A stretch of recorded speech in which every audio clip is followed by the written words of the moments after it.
Hooray! Welcome back to another episode of Royal Astrology with me, Mo, and Kelly. Thank you so much for being patient with us. We have been eclipsed and retrograded and all sorts of things, so we're doing our best today. I will let you guys know this is going to be a slightly abbreviated talk because, again, we've been eclipsed, we've been retrograded, and so we're just going to keep it short and sweet. And just explain a couple of things that we're seeing in the sky in regards to the newly coronated King Charles and Queen Camilla. So today we're going to look at some of the predictions for these two for 2023. We're going to be looking at their solar return charts, their progress charts, their natal charts, and just seeing what's coming up, who's having a good year, who might be having a not so great year, and what these two might expect going forward into the rest of the year now that they are the new king and queen of the United Kingdom, right? So did you guys watch the coronation? I did not. I did not. I did not. I saw bits and pieces, but I watched parts of it, but honestly, it's kind of boring. It wasn't really engaging. Like I wasn't really. Also, Wales forever. My Irish ancestry is rising up and saying, "Hey, fuck the British." So I'm sorry, but there was a lot of animosity going forward towards this coronation from all over. I think especially across the UK at different football games, and just there was a really low attendance at some of the setup. I guess places to watch the coronation too. It was raining, so there was that to consider, but I think overall, the overall vibe was a little bit low. Like just people were not as interested. Really? Like an eclipse coronation had low energy? Yeah. Ooh, wow. Eclipse coronation with a funky moon and a retrograde Mercury and just that's the thing. Like, for those of you who watched our video on predictions based on the coronation chart, I mean, it was quite literal. The people were not very enthused unless you were a super stan, right? No. The participants didn't seem especially enthused. Yes. So even the audience members inside the cathedral who were there wasn't a lot of energy. There wasn't a lot of smiling or laughing. And I don't know. Are coronations supposed to be a somber affair? Like it wasn't a funeral. This was, welcoming Charles and Camilla into their reign of this kingdom. And yet it did not seem very festive or joyful or happy. So there's that. Now, the other thing to remember that the coronation chart is kind of symbolizing or is energy that is baked into their reign. And we did explain this in the last video, that the chart will grow up with them and how they lead, but overall it is telling a story about how it's going to go for them, most likely. And we did explain why we were not thrilled about several key features of that chart. Yeah. Like we would not have picked that for them or anybody. Honestly, but there's that. So we're going to look at a couple of charts, but before we do that, we're going to do our best to explain what we're looking at and the reasons behind what we do, and hopefully we'll explain it in how our friend Sam says, muggle language, layman language, so that it's easy to digest and understand. So when we're using astrology to forecast, we like to look at it like layering a cake. There are several things that we're looking at together, different ingredients. And as we put them together, depending on the technique, hopefully it starts to craft or put together a full story, right? So we typically look at the natal chart or the birth chart of an event, the solar return chart, the perfected chart of the year, as well as the ruler of the year, and also the transits to the natal chart and the solar return chart. And progressions. Sorry. We'll explain later. I should have put it there. Can you tell that a Taurus made this slideshow? It's very delicious looking. It's very. Now I want to eat cake after this. I'm going to make a milkshake after this. Yes. Ooh, I might make some s'mores after this. We'll see. But yes, we're looking at different layers. So it's not just one chart, okay? Typically, it's several charts together that ultimately give us an idea of what's going on, right? And this is why, predicting or forecasting is, not easy. No. And why you pay the astrologers the big bucks, right? Because it does take us a fair amount of time to look, to record, to research, to look at, previous events that have similar things. So to get as much information as possible to put this cake together so that hopefully it's edible. Yes. Not all cakes are edible, like this coronation chart. Dirty cake. Dirty cake. Right? So the ingredients, like we said, a natal or birth chart. This is the natal promise, what each of us receive at the moment of our birth. This includes events. So this is how we're using it to predict, right? It is also the basis of many timing techniques, such as perfections. Mm-hmm. And something I just want to point out is I see a lot of like younger astrologers, or maybe if you don't really know or haven't practiced for very long, like they'll get very hung up on like the solar return chart or like what's going to happen or transits.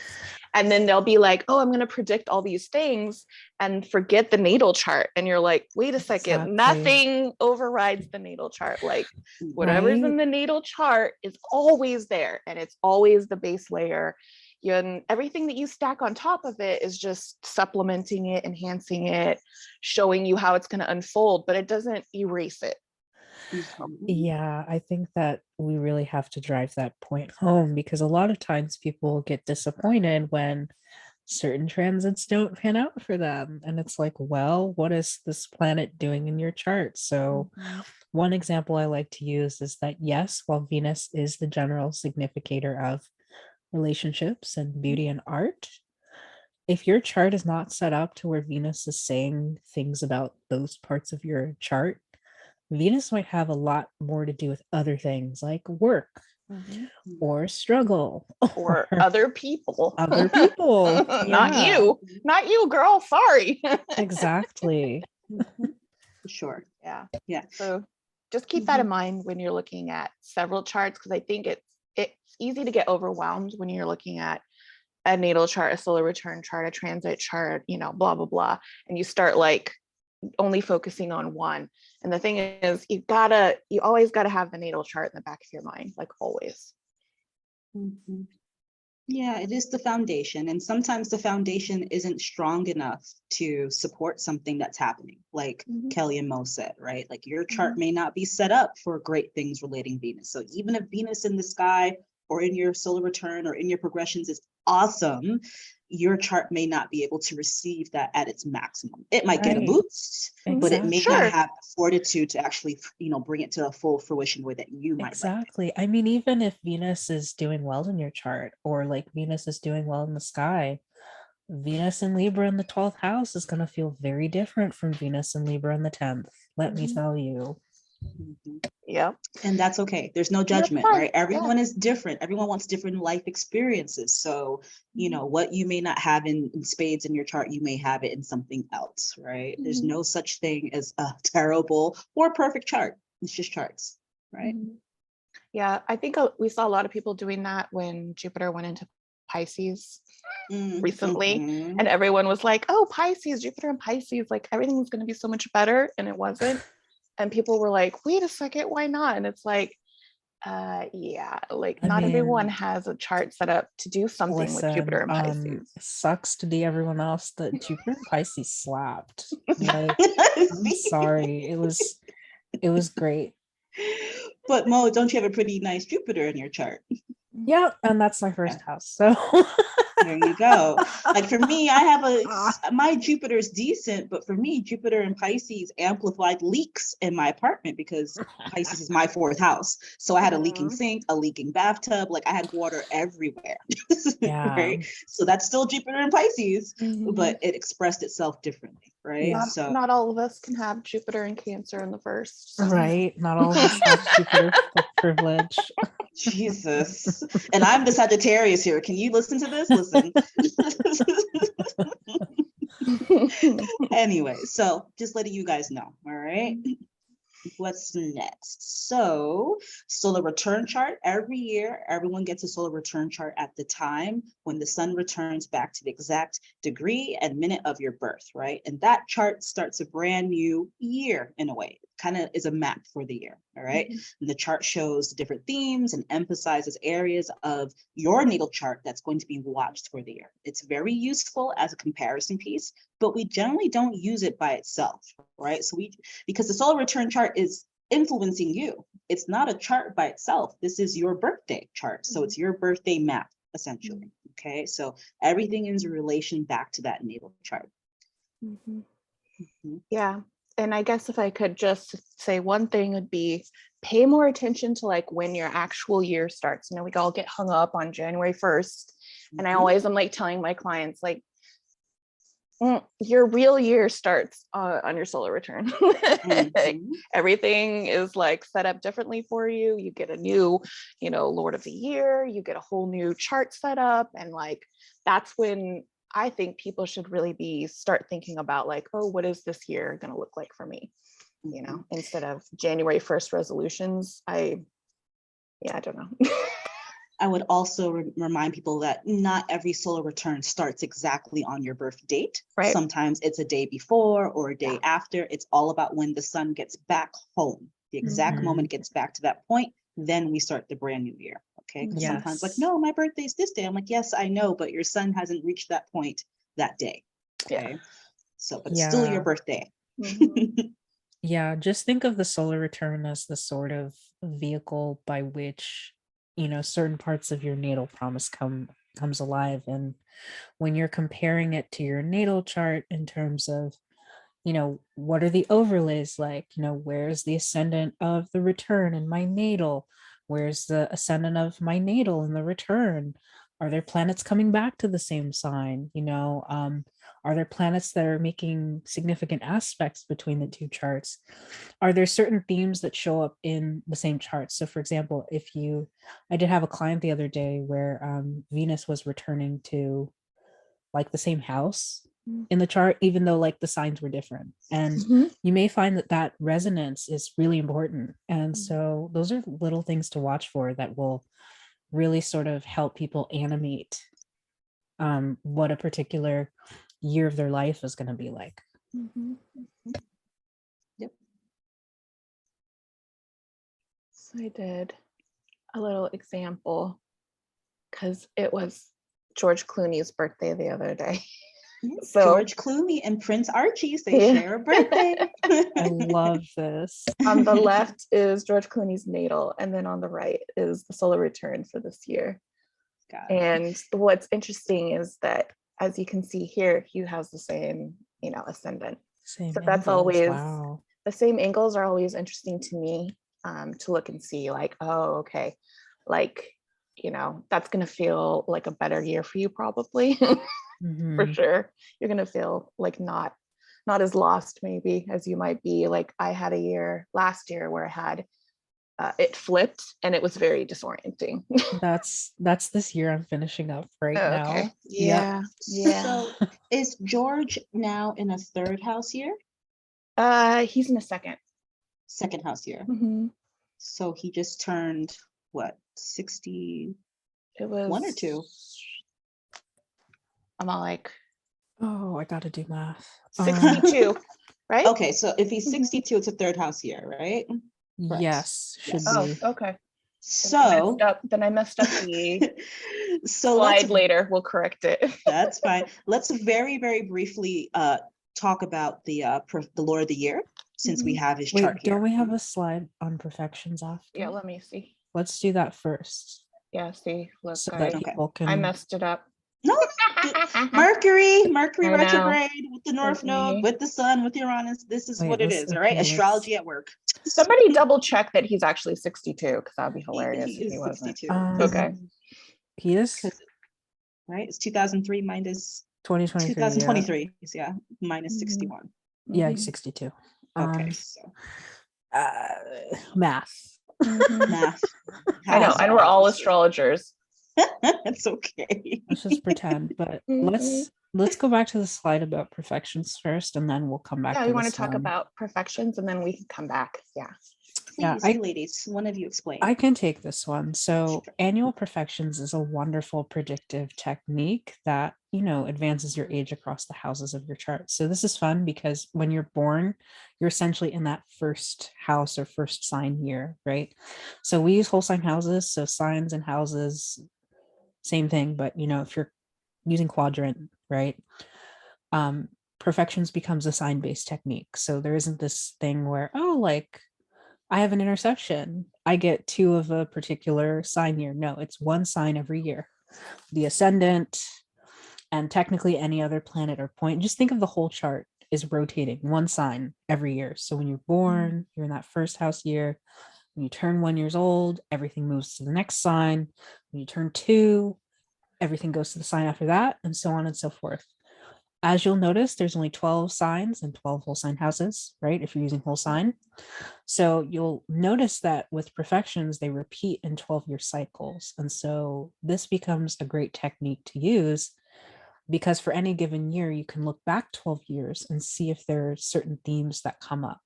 Obviously, the outer planets and the slower moving of the traditional 7 will be doing very different things.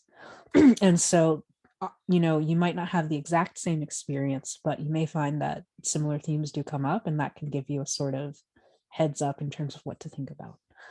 So yeah, we can go back to George's chart. Yeah, because I had this one, but I put second house here. Yes, It's we're not going to the ignore third that. house here. He is in a third house year now. Yes. So when we say third house year, including the counting from Pisces, so the Pisces would have been the first house year at 60. Next would have been 61, which is the second house year in Aries. And then finally, because he's 62, we move to Taurus, which is his third house year. Yes. Venus rules Taurus. And Yep. so Venus would be Lord of the Year. Yeah. You can see Yeah. here So in the let's solar just- return, you can see that Taurus stellium. So really can loud. Can I annotate this? Right. So like we said, he's in a third house here, right? Venus is the ruler of Taurus. So Venus is in control of the year, right? So we would look at Venus in his natal chart and see who she's talking to, how much power she has, what's the general theme with Venus for him in regards to his third house year, typically, just in what he has going on at his birth, right? Then we would look over to Venus in the solar return chart and say, all right, what's Venus doing in this chart?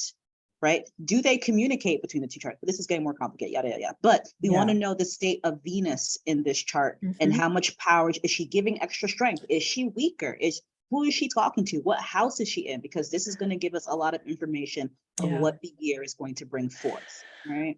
So I wonder if he's moving. One thing I do want to say though, is that when a particular planet gets activated, everything that planet is in charge of is activated. So if Venus rules another house, which she does, those topics also come up. Venus rules the 8th house of Libra as well.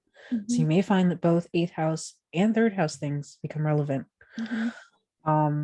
I often too look to the exaltation lord. So yeah, the exaltation lords, I haven't used them, but like they're probably really valuable. So if we look at his exaltation lord, let's explain the exaltation lords. Okay, right. Oh man, we should have put a figure in here about exaltations.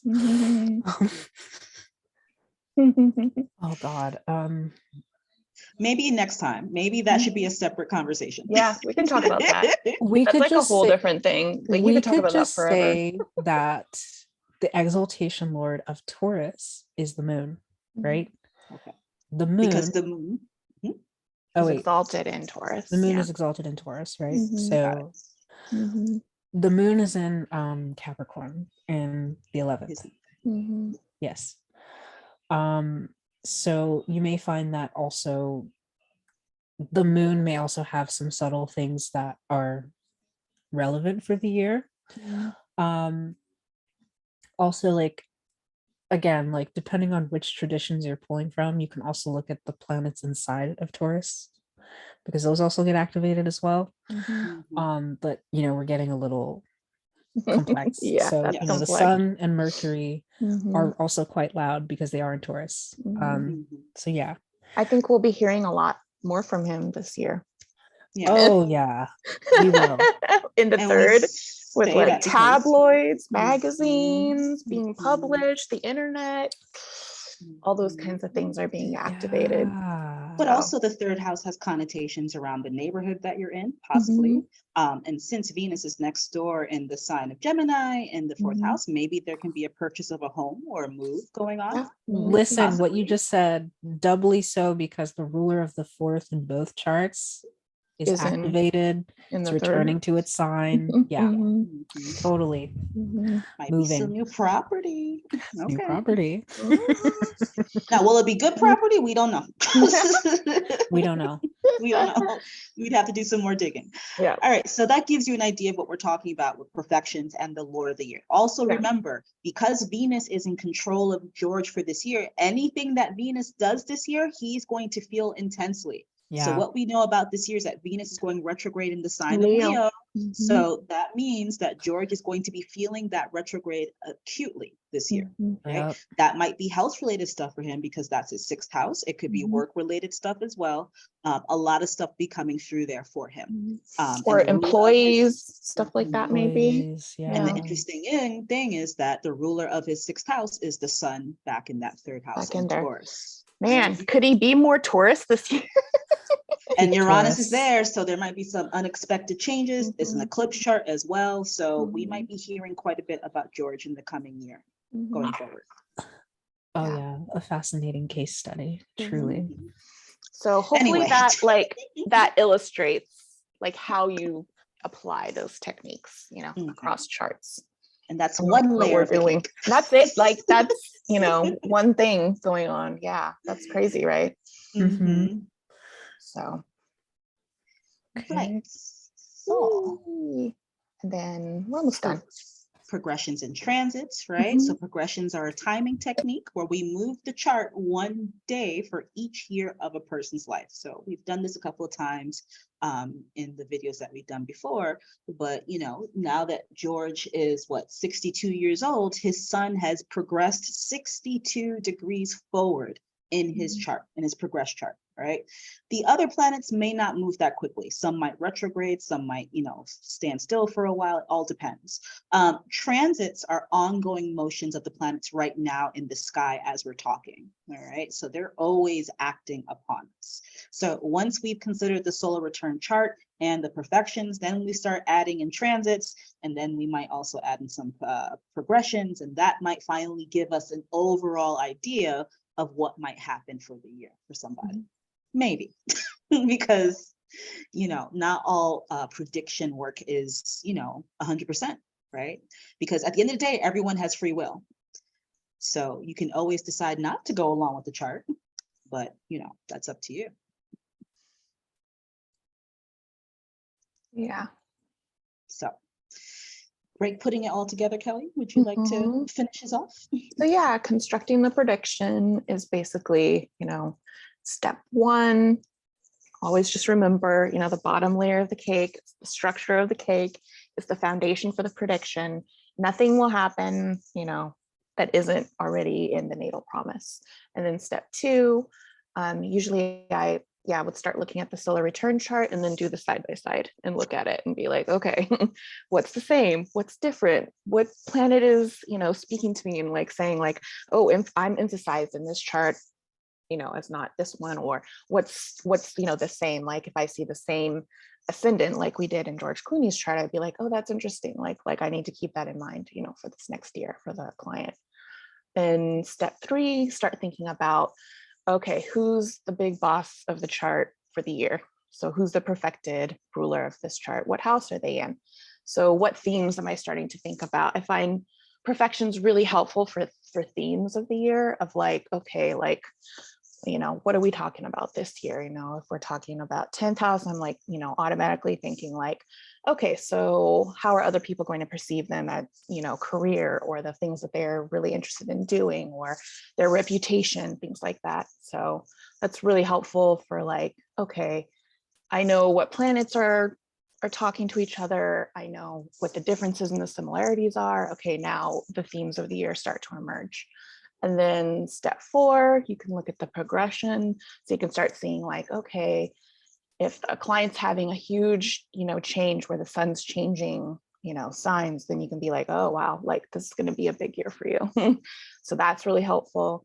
And then you can start looking, okay, now let's see where these transiting planets are going to be for this client for the year. And are they going to be making important aspects, especially to the big boss of the year? So for George Clooney, like we were talking about, Venus being, the ruler of his year, we have to start thinking, what's Venus doing this year? Like, oh, Venus retrograde in Leo for that long time. Okay, now I have to start thinking, where's Leo in this chart? And then what's that going to look like for him for that year? And then you put that all together, and then you start thinking, okay, now I have something that I can do a prediction, perhaps. And that's a lot, like that astrologers like have to do. And that's why, making predictions or forecasting things is difficult, requires a lot of time. But hopefully that explains like what our thought process is when we're going to bring up these charts. Mm-hmm. Now, I will admit, I don't always use all these steps. No. depending on the question or the index. Sometimes I'll just pull up transits, or I'll pull up the progressions, and I'll just use those two. Mm-hmm. But if you really want like a more well-rounded situation, you're likely to use more of the steps. That's all. Right? And sometimes you'll pull up a chart and it's like this, or you'll look at progressions and it'll be like, it's not saying much to me. Mm-hmm. And you're like, okay, well, I'm not going to pay much attention to it. Yeah. So just letting you guys know. Or if your big boss of the year, if your perfected ruler of the year is a slower moving outer planet that's not going to hardly move, like a Saturn, and it's just sitting there for year 2 of 3 that it's in a sign or whatever, then it may not change as much and have as much volatility. So yeah. Okay, so are we ready to tear up some charts? Yeah. If you want to read more about how to do predictive work, these are the books that I personally use and look at and reference. And if you guys have any you want to throw in there, but these are kind of like some of my favorite ones. Ooh, new books to look at. This is a quality list. Whee! Perfect. And then if you want to follow us, there's our stuff. You can follow us and discuss. Hopefully I didn't Mercury retrograde myself and all of this looks right to y'all. Looks perfect. Okay. Oh my goodness, Mercury. And that's it. That's what I had. All right, so I'm sharing my screen. Yeah, I'll stop this one and then you can go. Let's do this. And let's do this. Let's go to, I haven't changed Charles from Prince to King. I'm not sure if I ever will, actually. Don't bother. We all know who's being discussed. It's fine. He'll be fine. Girl, it's a lot of work to go editing all these charts, but you know who I'm talking about. We all Charles. know who's being referred to. So Charles is born late in the year. So technically he is still inside of his 3rd house year until his next birthday in November of this year, when he will change over into a 4th house year. Now, remember, we know that this is the case because looking at that perfection wheel that we're just looking at, 74 is a 3rd house year. And then 75 will be the 4th house year. All right. So let's just get a little marker here. And if you've been following us for any length of time and watching our videos, you should be pretty familiar with this natal chart. Yes. We've talked about him a lot. You're going to see more of it too if you keep watching. So for the sake of this video, we're just going to focus on the 4th house year for 2023. Or do we want to do 3rd house? Well, if we do 4th house, technically, it's only going to count for the last 2 months. I mean, my understanding is we would talk about 3rd house, everything from now till November. Okay, middle of November. Yeah. I don't know.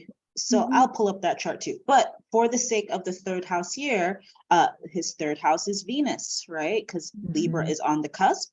Venus is in Libra. So he is a fairly strong Venus, right? Who is Venus talking to in this chart? I use typically Mars, Jupiter, and Saturn as the main players That's just how I learned how to do perfections. But like Mo said earlier, you can look at whoever else Venus is talking to as well. Right. The fact that Venus is right next door to Neptune again makes me feel like there's a lot of delusion for Charles sometimes, or kind of greater expectations, and then reality hits. Yeah, a bubble gets burst. Yeah, it's a very romanticized view of things sometimes. You know, I feel like just looking at this again as well, seeing the fact that it's a very powerful Venus, also ruling his 10th all sign house. And, you know, he's got the floating midheaven. So it's that the 10th house really just becomes like the outward face of what he's doing, right? And so maybe it looks really glamorous to people, right? But with Neptune there, there's a sort of disillusionment that could come from now finally stepping into a certain role, you know? So yeah. I just think it's funny because there was some video that came out from the coronation of him being in his brand new golden carriage, complaining about, this is boring, why is everything late? Like this, that, and the third. I'm like, sir, you are dressed in ermine fur. You are sitting in a gold carriage and still you are not happy. And I think that's kind of playing to what you're saying, Mo, about it looks glamorous, but there's an element that may not actually be the case for him. Yeah, I mean, the Venus is also making that sextile with Mars as well, which, you know, does rule his actual midheaven,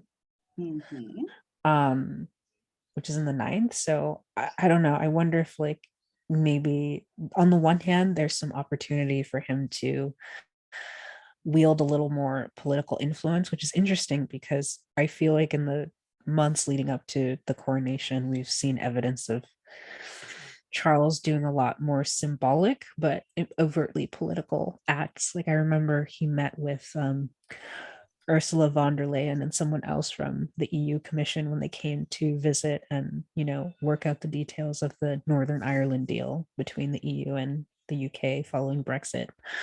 And a lot of people were really upset about it. But I feel like now that he's in this new role, like again, making more of these taking the opportunity to make more of these like grand symbolic gestures when it comes to politics. So yeah.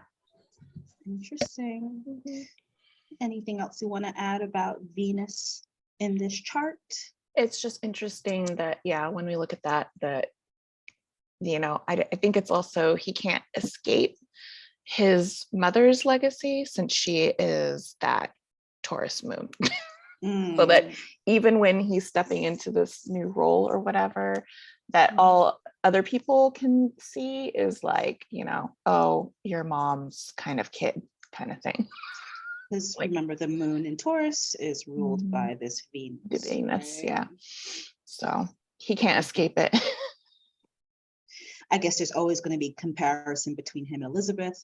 A lot of people do feel that the monarchy kind of ended with her in terms of the glamour and the prestige and, like, you know, the power behind it. And I guess to an extent that's true. I mean, she was a monarch for what, 70 years? Yeah.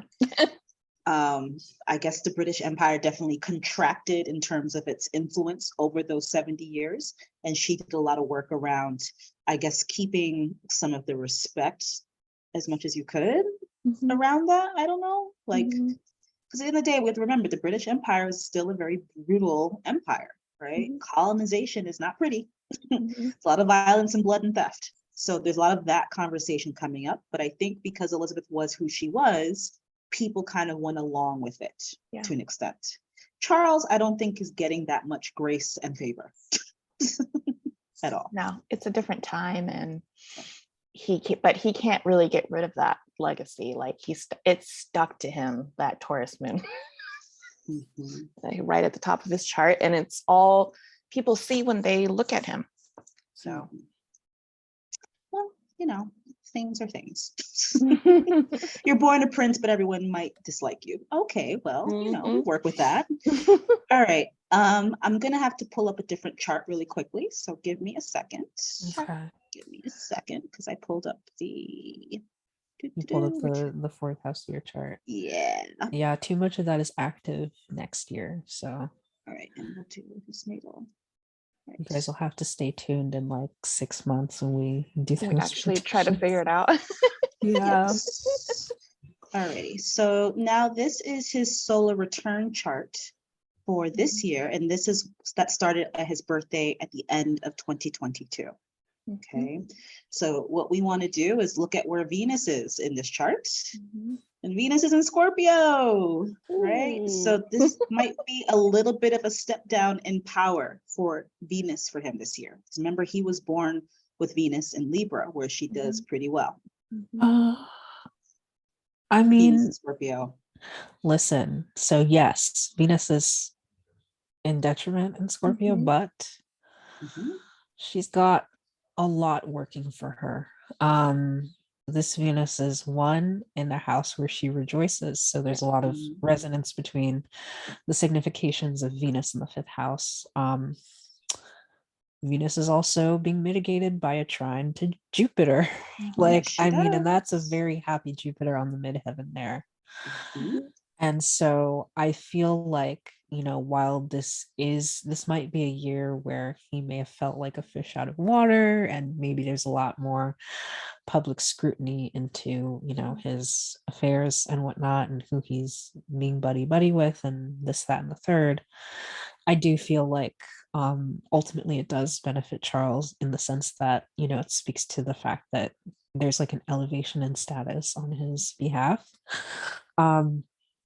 I feel like this is also very symbolic of him passing on like an important role to children. And as we know, William became Prince of Wales. So it's literal. It feels kind of like Venus and Scorpio could be a lot of the grief because he did lose his mother. Yeah. But the trine to Jupiter is like, but there is the elevation, so it was sad and horrifying, and I'm sure he's still going through a lot of that grief, but like it did ultimately mean that he had a very, big elevation in status. Yes. Very prominent in this chart. Like if you look at that, you'd be like, whoa. Yeah. I wonder, so Mo, can you briefly explain the joy aspect for Venus, just for people who are listening? So there's this whole concept in Hellenistic astrology of the planetary joys, and there's a lot of research going into it suggesting that part of the reason that a lot of the non-angular houses especially have the significations they do is because a planet is said to sort of have its joy or have like a sort of resonance with that particular part of the chart, right? And so Venus got assigned the joy of the fifth having to do with arts and children and all of those things. And, traditionally Venus did have a lot of those significations. So there's like a lot of that overlap, right? So despite her not being super powered in Scorpio, that house position for her gives her some strength in some ways. And Venus does have triplicity dignity, and I will bring this up because there's triplicity dignity is one of the lesser dignities. It's not the one that everyone's familiar with, like exaltation and domicile, but basically it's kind of like having friends or allies who can help you out, right? So even though Venus is an enemy territory, she's got a lot of supporters, right? And so I feel like Venus gets to get away with more things than she would if she was in Aries, for example, because there's no support at all, right? So yeah. And that could even be coming from, the support coming from his son, his their kids and other people in the fifth. So yeah. Possibly. Well, I don't know with William though. Let's see. It's still Scorpio though, girl. So it's still Scorpio. It's like support with the knife behind your back. And look at the Venus as well. So she's conjoined Mercury, who's ruling the 12th in the chart.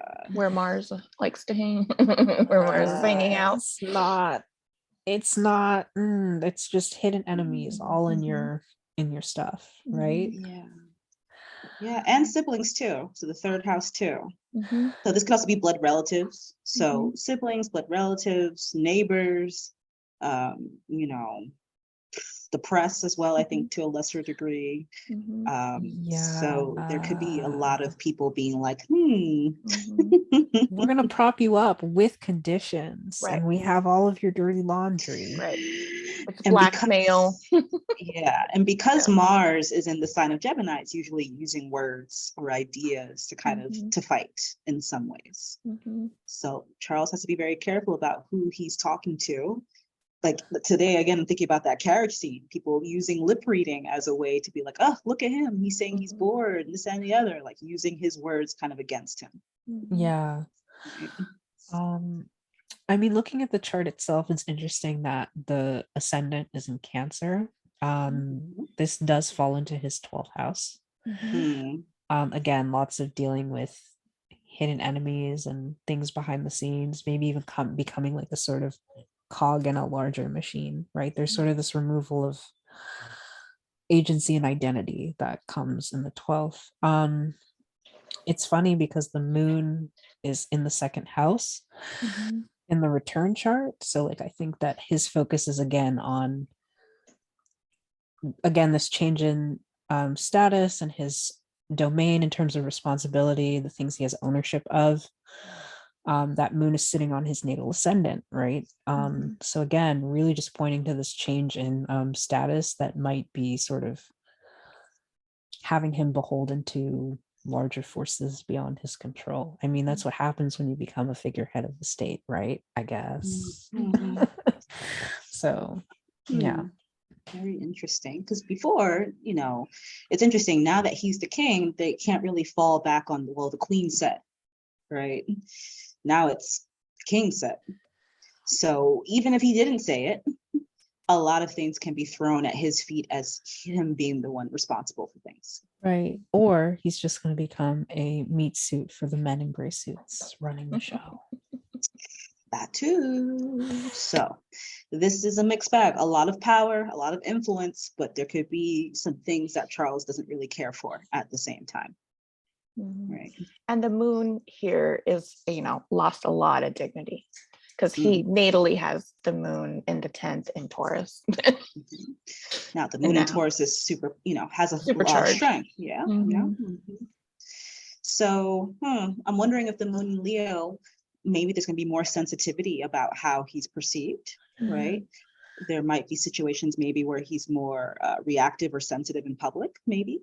Yeah, Uh, and people are going to be scrutinizing his resources. His It's like, what are you resources, doing with yeah. this money? What are you Like, doing? what are you doing, Mhm. man? Like, Mhm. like 250 million pounds spent on a coronation Mhm. that may not have been the public's wish. Because remember, food banks and heating bills and people losing their homes, and it's a big mess in the UK right now because of yeah. Brexit. That coronation might not be well received right now or in the future. Mhm. You know what's really fascinating as well is that midheaven Jupiter Neptune is all sitting in his natal 8th house, which again has to do with other people's money, Mhm. the things you owe. Like, obviously, again, quite literally speaking to a large inheritance because he's quite literally the figurehead of the state, right? But again, with that comes more attention, more scrutiny. And Mhm. when things are activating your 8th house, maybe it brings up a lot of things that are not comfortable to talk about. Like for example, a lot more people talking about Diana and thinking about Diana. So it's just like, again, having to deal with those messy parts of legacy as well. So I don't know. Mhm. Well, and natally, he has Saturn in the second, and here he has it in the 8th. So it's definitely highlighting that change from what's mine to, Yeah. what's others. So Yeah.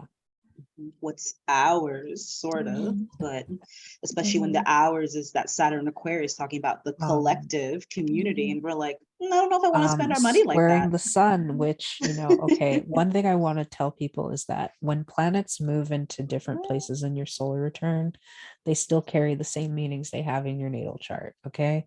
The sun is his chart ruler. regardless of where you're looking at it. And so I think like what you were just saying about, what's ours, collective resources, especially with Saturn and Aquarius of all places, like really putting pressure on him as a person. Mhm. So yeah. Where's this money? Like, how are we spending this money? Why do you get to decide? Because Like, why do Aquarius you is get very, this gold carriage? yeah, Aquarius is And very much like that. the food banks are closed for your coronation. Like, Mhm. sir, like, so you're saying that people should go hungry for this event? So a guy I've been saying for a long time, Charles could have won so many points if he said, you know what, no coronation ceremony, let's invest this money into the most vulnerable parts of the country instead. Mhm. That would have been a massive big deal for his popularity, I think. A But day of instead, service, a day of, whatever, volunteering maybe, and he could go out and volunteer. I don't know, something. I giving think cash. they're supposed to have something like, I think on Monday called the Big Help Out or something. I don't know. Like, Mm. we'll see. Well, I we'll don't see, know. girl. Well, good Mhm. luck, sir. Mhm. Okay. Do we want to look at his progressions real quick and then look at Camilla? It's very funny that the moon's in Leo and he spent all that money on sending portraits of himself to everyone. Ooh, that wasn't even a good portrait. I know. And a gold cat, like it's I really was literal. I was like, whoa, that's very literal. Oh, the So look at progressions. this, darling. Wait, is this the right? Yes, that is the right chart. Okay. So one of the main things we look at when we're looking at, at least I do, is looking at the moon and the sun in relation to each other. Because it's giving us a lot of idea about how much energy and light is in the chart itself, right? We all go through phases of new moons where the sun and the moon are together and we're starting a new chapter. We all go through the phases between the new moon, the full moon, where it's nice and bright, and then the full moon back to the new moon. And we just do that a couple of times over in our lifetimes, right? So what's going on with Charles's chart? He's in what? A balsamic, he's in a new moon phase almost. That's almost a dark moon. Dark moon. So the moon is fading in light. It's getting darker and darker as it heads toward the sun and into a new moon phase, right? She's also in Capricorn, where she's not always at her happiest, right? It's very a Saturn placement for the moon.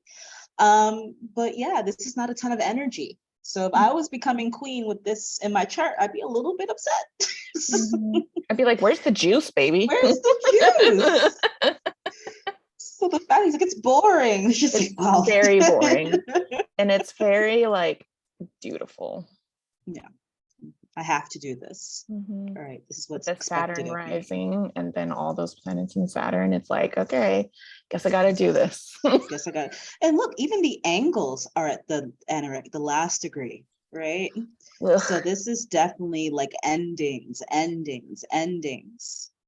Charles's chart. Endings getting ready to, signify new beginnings. Yeah.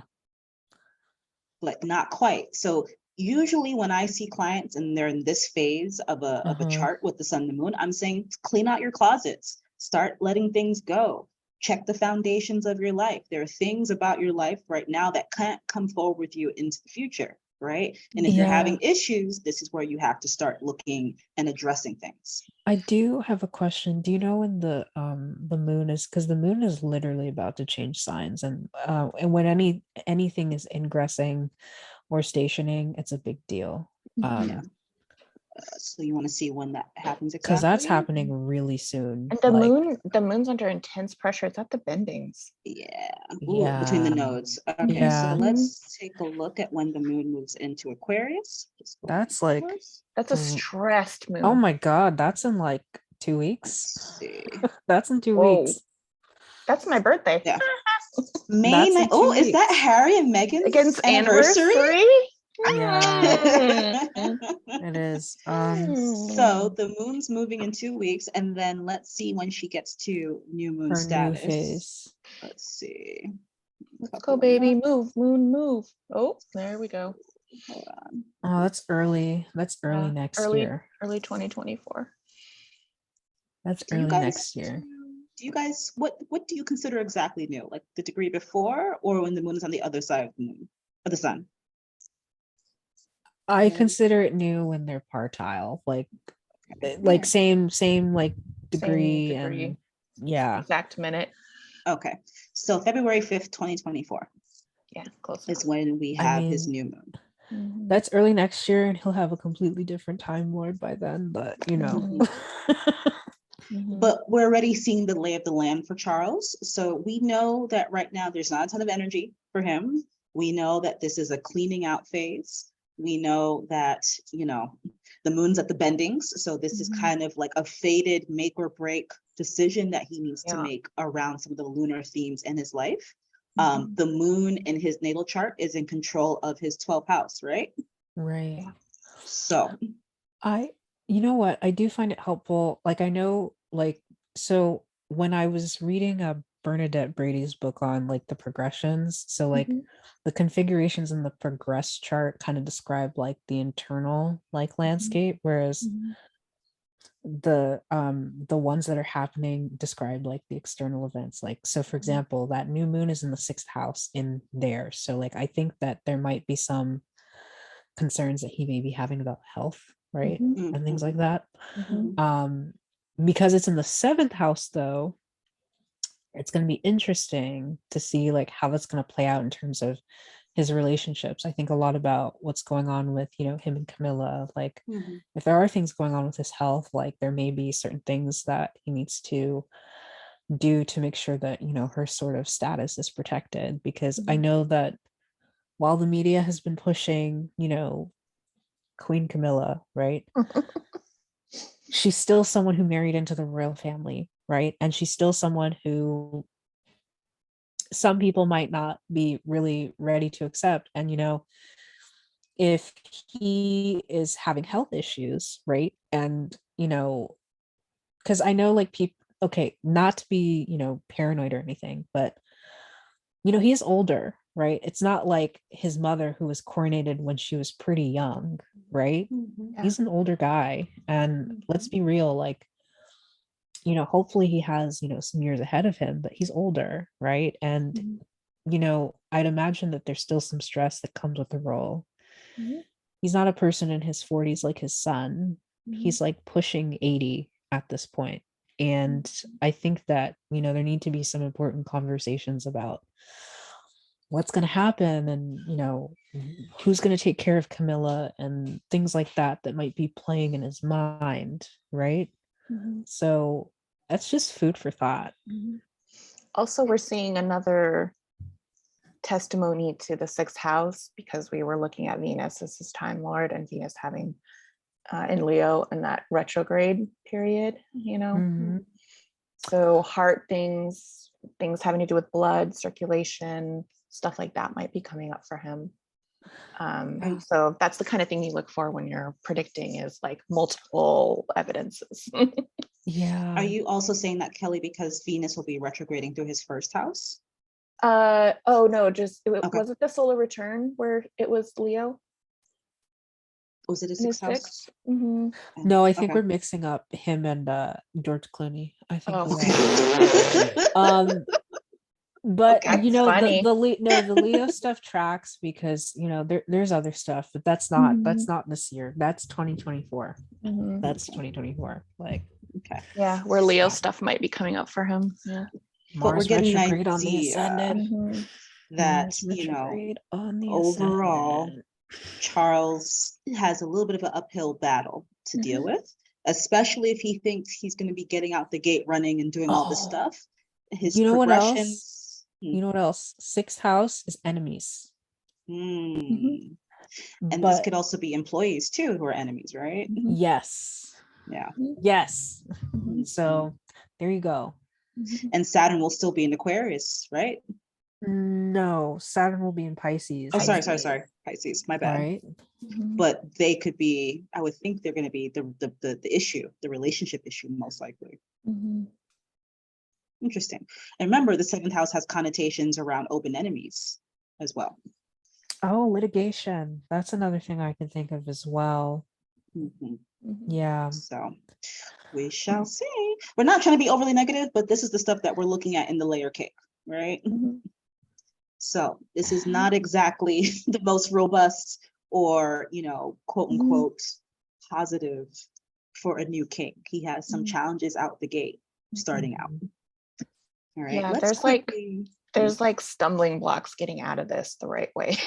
Yeah. That is going to be difficult.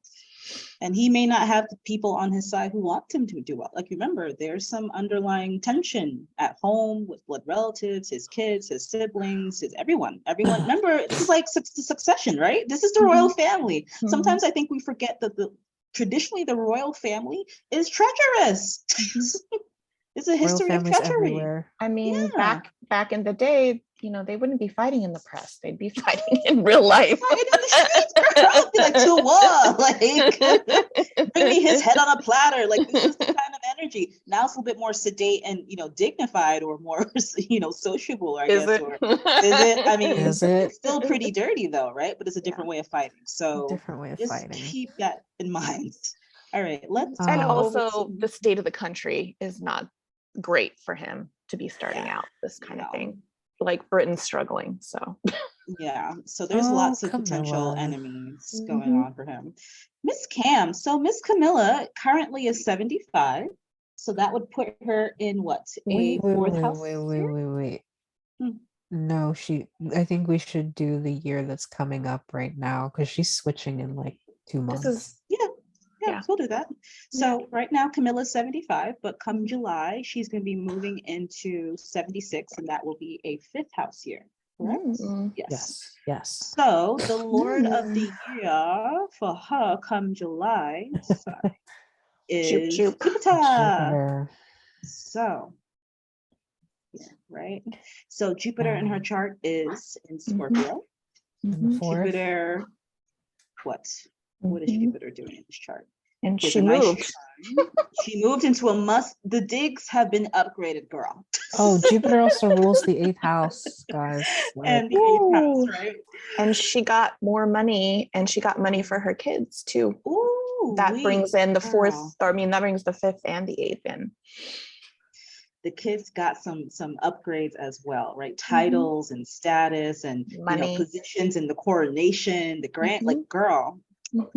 Yes. Camilla is winning. She secured it. She got the bag. She secured the bag for herself. Yeah. In addition to it, she even upgraded her title. She is not queen consort. She is queen outright, right? That is a big, big change, right? I would imagine too that Charles has changed his will as well, which is an 8th house signification as well. Very much so.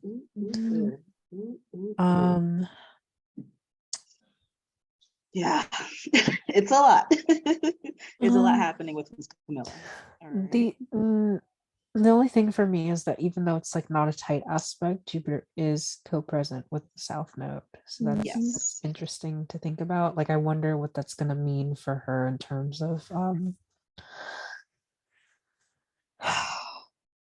I feel like in terms of like having to gain stuff, I think that certain things will need to be let go of, right? It's like, what are you trading things for, right?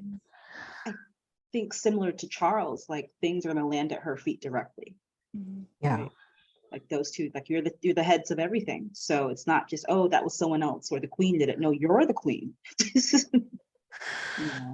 Yeah, and you know what? So, okay, this is me throwing in like stuff that I know, but just knowing what I know about some of the themes of that middle decan of Scorpio, so those middle 10 degrees.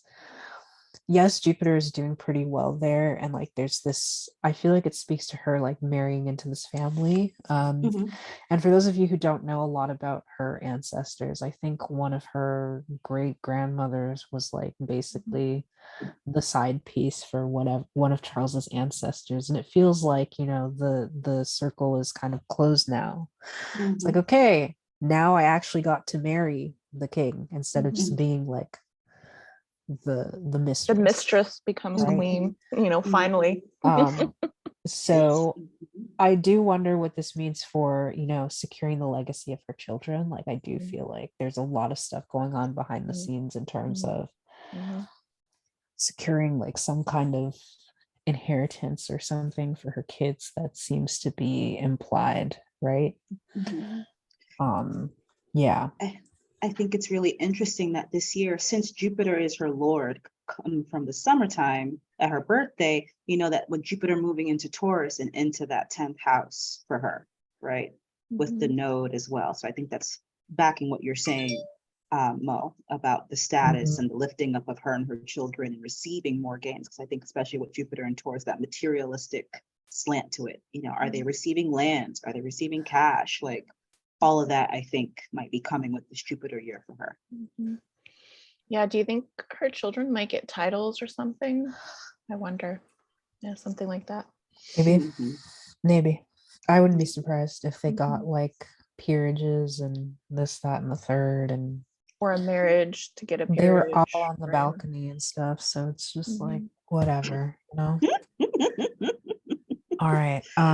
What's her solar return looking like? All right, hold on. So her solar return chart, here we are. Oh, sorry, guys. Okay, so this is for the one coming up, yeah? Yeah. Yes, this is for her coming birthday in July.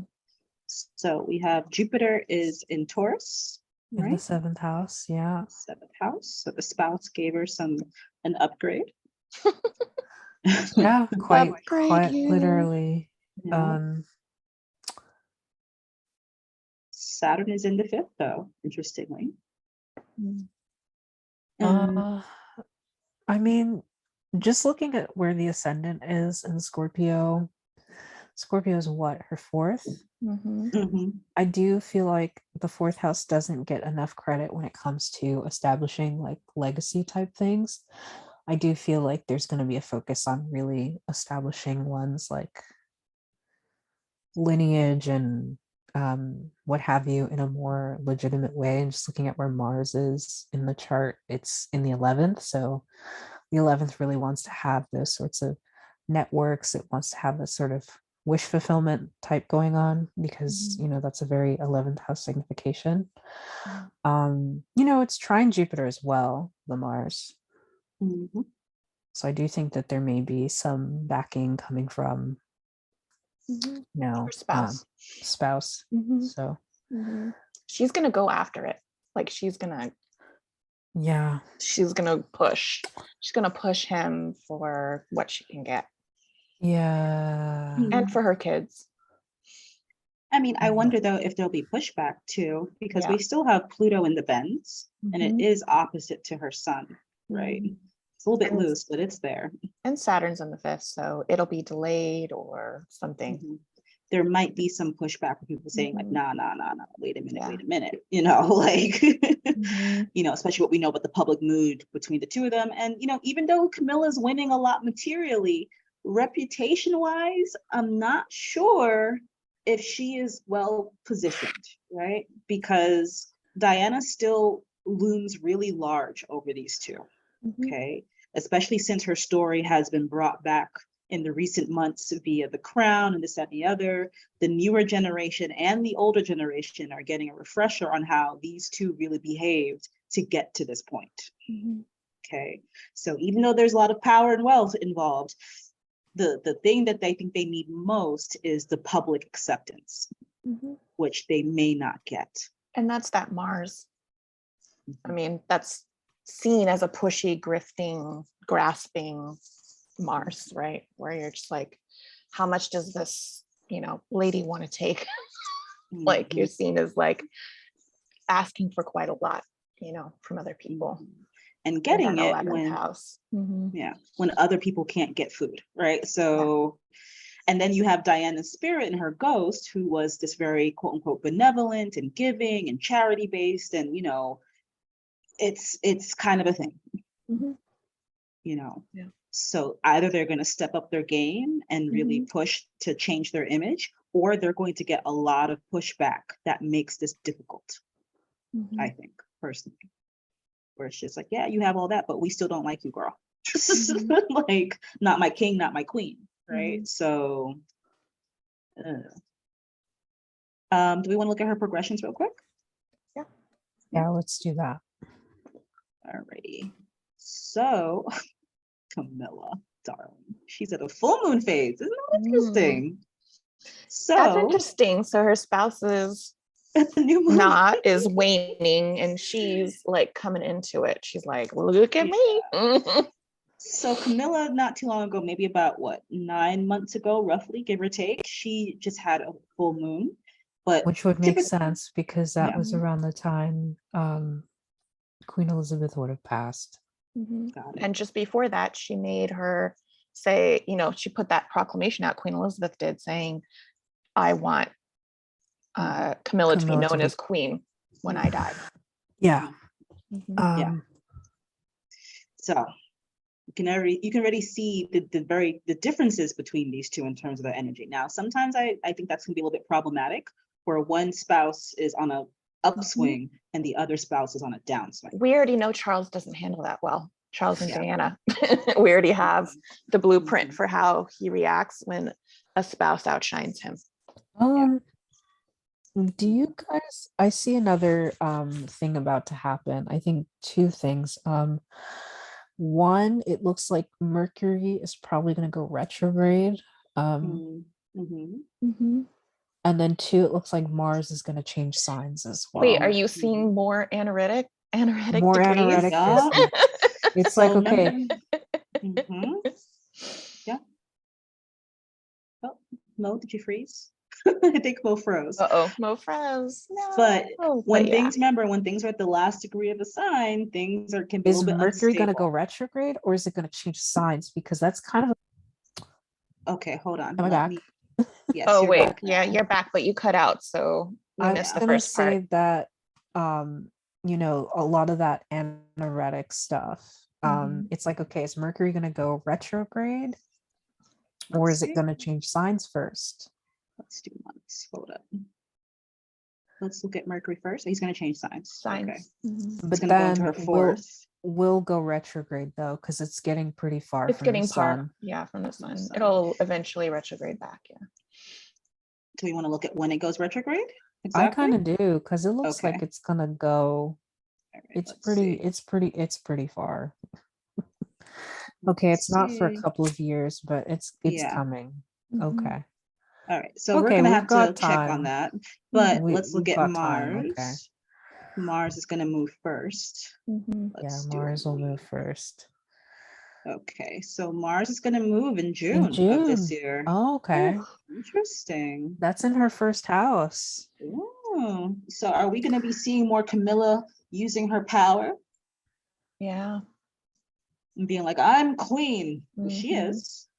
I do what I want, but it's still a 0-degree Leo Mars. So, and it's in the house with Pluto and Saturn. So I'm not sure if it will go as well as she thinks. People may, bristle at that and be like, girl, we don't care. Like, okay. But she might become more pushy. Maybe. And that will be in Charles's first house, right? Yeah. As well, right? So I wonder, is she going to reveal herself as the true power behind the throne?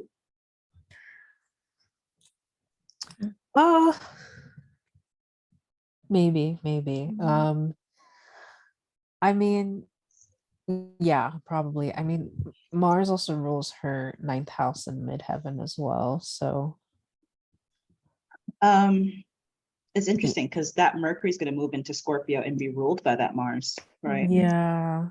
So and Mercury rules the press in her chart because it rules the 11th. So yeah, that might be a change in tone with respect to how she's perceived by the press. So there might be some more fighting. Yeah, because think about it. She's had a lot of years of great Mercury. She's had Mercury in its exaltation and domicile for the first half of like her proper marriage to Charles, and then she's had Mercury, she's had Mercury doing pretty well for a while, and Mercury had triplicity with her Sun and Venus. Yeah, Mercury had triplicity, and now Mercury's not, it's properly like alienated and on its own, right?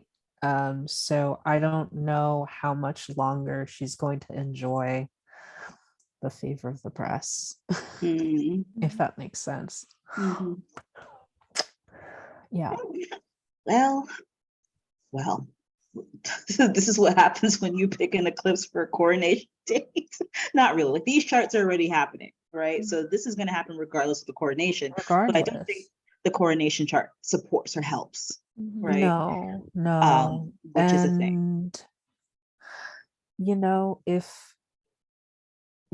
can see, like, based on what we said about concerns we had based on Charles's chart, like why being concerned with making sure she's set up is because if there's changes with respect to Charles and his status and his well-being, the public basically has no reason to accept Camilla without Charles. I mean, as much as we've tried to rehabilitate her image, like there's no reason, right? So there's then no role unless he gives her is one. there. Yeah.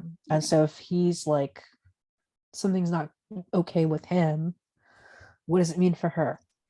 Right. So that's basically what I'm seeing, more or less. But hey, it's a great year to be Camilla, though. That's all I will say. Camilla's winning a lot of things. It's a great year to be Camilla.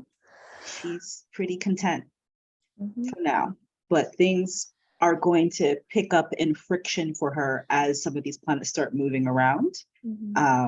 So she's going to have to learn to play the game with a little bit more finesse, or things might blow up in her face a lot faster than before. Right. You know what? I do wonder if it also reflects like the change in attitude towards the monarchy. Like, I think that could be something that comes up. Got it. You know, so it's interesting that Uranus is so close to her midheaven up here too. Right. Isn't it wild? It's a very big change, a little volatile, but also it's going to be ruled by this Mercury situation too. Yeah, the Mercury shift. So that Mercury being control of her progressed image and her progressed ascendant, you know, I wonder if we're going to see a story similar to what happened last holiday season, where something happens in the press concerning her that has a very negative effect. Because last year was her and Jeremy Clarkson saying some really nasty things about Meghan, right? And they were seen at lunch or whatever, and kind of she never came out to apologize. She never came out to do anything to negate her part in that situation.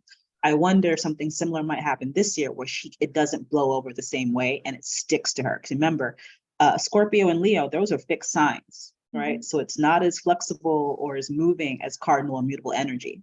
Right. And as queen, now things are going to stick to her reputation, and there's no one else to fall back on. She's more accountable.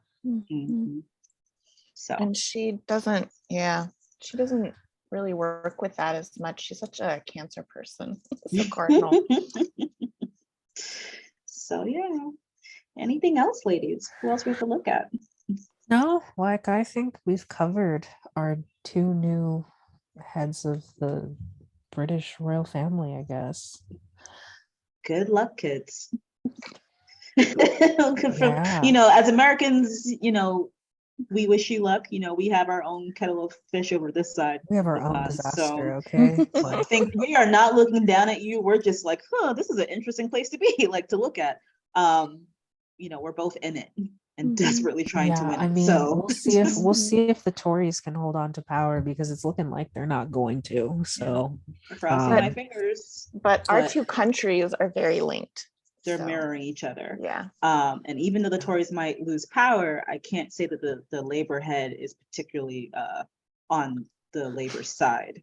He seems like a op to me. I've always had that. You know what? It's interesting because I feel like, thinking about even the US election, like, weirdly, I don't see like a 2024 where Joe Biden or Trump wins. I just don't see it. Like, there's just something not hitting with respect to, like, I know that they're probably going to be like the front runners. I just don't see that panning out. I don't. So it's just kind of like we're going into 2024, but like, what is really going on? What is really going on? We could do a one-off on the US election, I guess. Oh my God, we should. We totally should. Once, like, later this year, once like we really know who's gonna run. Doing what. Yeah. But yeah, so next time we come back, we'll look at who? William and Kate? Yeah, let's do William and Kate. The We'll do William and Kate.